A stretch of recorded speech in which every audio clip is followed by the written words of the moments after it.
There is one, there are any number of reasons, but there's one reason above all else why I asked him to join us today, because whenever you invite him, you know you get mail saying, why you invite him? Please welcome Minister Louis Farrakhan.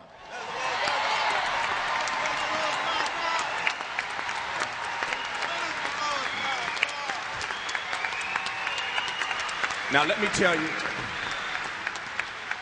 there are any number of reasons. There are any number of reasons why I invited the brother minister to be at this table today. But I want to say to you directly that the primary reason I wanted you here today is because I want to hear this for myself, and I wanted to see you when I heard it, and I know we all want to hear it as well. You were very clear 2 years ago when you said that you were going to take a particular approach to President Obama, to then Senator Obama's campaign. You were going to take my paraphrasing here, you were going to take a particular approach to his running for the White House because you did not want people to take your words. You didn't want Farrakhan to be used against Barack Obama in his journey toward the White House. And so you took a particular approach. That was 2 years ago when he said he was running. Now he's been in the White House for a year. So it's been 2 years that Minister Farrakhan has chosen a particular approach because he did not want to be used by these forces against Barack Obama. Tell me why that is the case, number one. And in a contemporary sense, how do you respond to folk who think that that approach is Farrakhan walking on eggshells, so to speak? Well, first, I want to thank Dr. Wayne Watson for hosting this. I want to thank Brother Tavis Smiley for gathering us all together, and I want to thank everyone that I have heard, because you all spoke so beautifully to the problem. Now, to answer your question very quickly, I love black people, and I make no excuses for that. And I'm interested in that which our people want more than what sometimes I think is best for them. In New York, David Dinkins wanted to be mayor. But he knew that in order to be mayor in a city where there was so much Jewish power, he had to pander to that ethnicity. And he beat me up on television over and over again in ads. I could have gone into New York literally and destroyed the brother. Excuse me for being very frank. But I felt that black people in New York wanted a black mayor, so I remained quiet. Not because I couldn't defend myself, not because my ego was bruised by what he was saying, but our people in New York wanted a black mayor. They got it, and what is the result?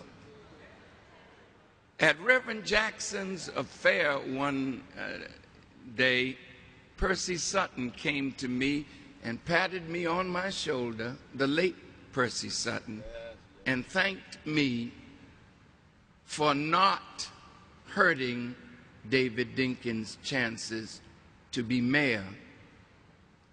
On CNN, I was questioned after I spoke in 2007 about Barack Obama. And CNN said, well, what do you think about this young man? I said, I think he's brilliant. I think he has fresh ideas. But I'm under no illusion that even if he did become president, that he could change the reality of black suffering in America, because when you are running for something, you can say a lot of things, but when you sit in the seat and you feel the energy of electricity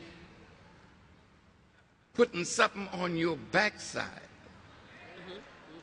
the forces that surround power is always the real power. President Obama does not run this country.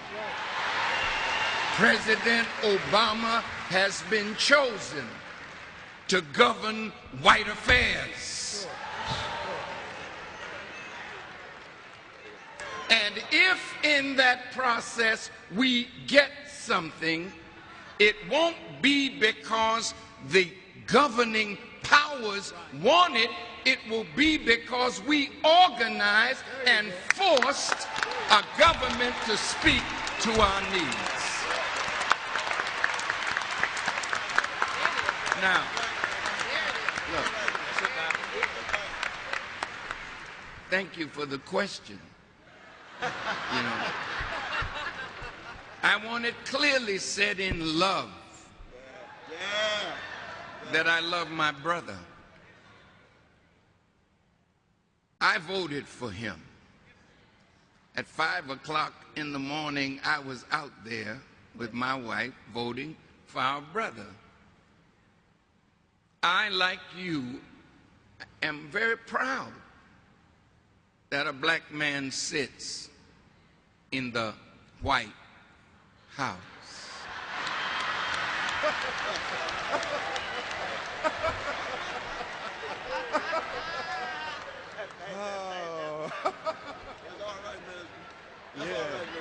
But I also understand very clearly, and we should understand, that it is the White House. And until we exercise power to force that house to address our agenda. Now remember, our dear sister Julianne Malvo mentioned A. Philip Randolph. Man, that was a long time ago. And the cry was jobs and justice. In the March on Washington in 1963, the cry was jobs and justice. In the 20-year anniversary of the March on Washington, the cry was jobs and justice. We are now in 2010. And what is the cry? Jobs and justice. Well, wait a minute. How long are you going to sit around begging white people to do for us what we have the power to do for ourselves?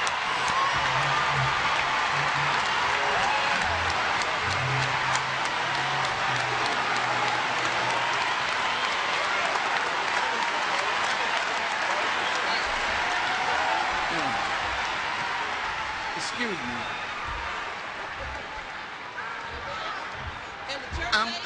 I'm quite passionate, so you all set me off. You know that.